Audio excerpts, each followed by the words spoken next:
ഇനി ഇത് അനധികൃത സ്വത്ത് സമ്പാദന കേസിൽ ADGP അജിത് കുമാറിന് ക്ലീൻ ചിറ്റ് എന്ന വാർത്ത വരികയാണ്. വിജിലൻസ് ഡയറക്ടർ സർക്കാരിന് അന്തിമ റിപ്പോർട്ട് നൽകിയിരിക്കുന്നു. അനന്തകൃഷ്ണൻ വിവരങ്ങൾ നൽകും. അനന്തൻ, ഒടുവിൽ അജിത് കുമാറിന് ക്ലീൻ ചിറ്റ് നൽകുകയാണോ? എന്താണ് അന്വേഷണ റിപ്പോർട്ട്?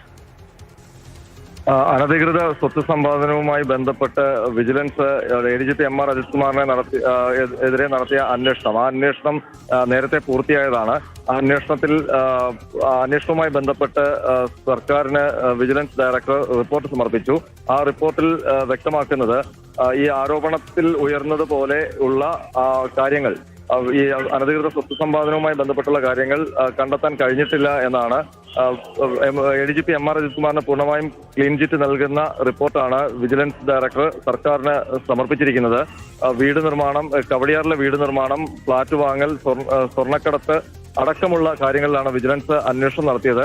എന്നാൽ അതിലൊന്നും ആരോപിക്കപ്പെടുന്ന രീതിയിലുള്ള ക്രമക്കേടുകൾ കണ്ടെത്താൻ കഴിഞ്ഞിട്ടില്ല എന്നാണ് വിജിലൻസിന്റെ അന്തിമ റിപ്പോർട്ടിൽ പറയുന്നത്. ഈ റിപ്പോർട്ടിലെ വിശദാംശങ്ങൾ നേരത്തെ പുറത്തു വന്നതാണ്. ആ വാർത്തകൾ കൂടി ശരിവെക്കുന്ന രീതിയിൽ തന്നെയാണ് ഇപ്പോൾ അന്തിമ റിപ്പോർട്ട് സർക്കാരിന് സമർപ്പിക്കുമ്പോൾ വ്യക്തമാകുന്നത്.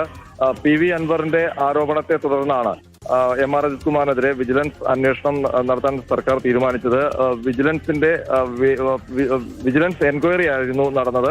അത് കേസെടുത്തുള്ള അന്വേഷണമല്ല, വിജിലൻസ് എൻക്വയറിയാണ് നടന്നത്. അതുമായി ബന്ധപ്പെട്ട റിപ്പോർട്ടാണ് ഇപ്പോൾ സർക്കാരിന് സമർപ്പിച്ചിരിക്കുന്നത്. അതുകൊണ്ട് തന്നെ കേസെടുത്തുള്ള അന്വേഷണം MR അജിത് കുമാറിനെതിരെ ഉണ്ടാകില്ല.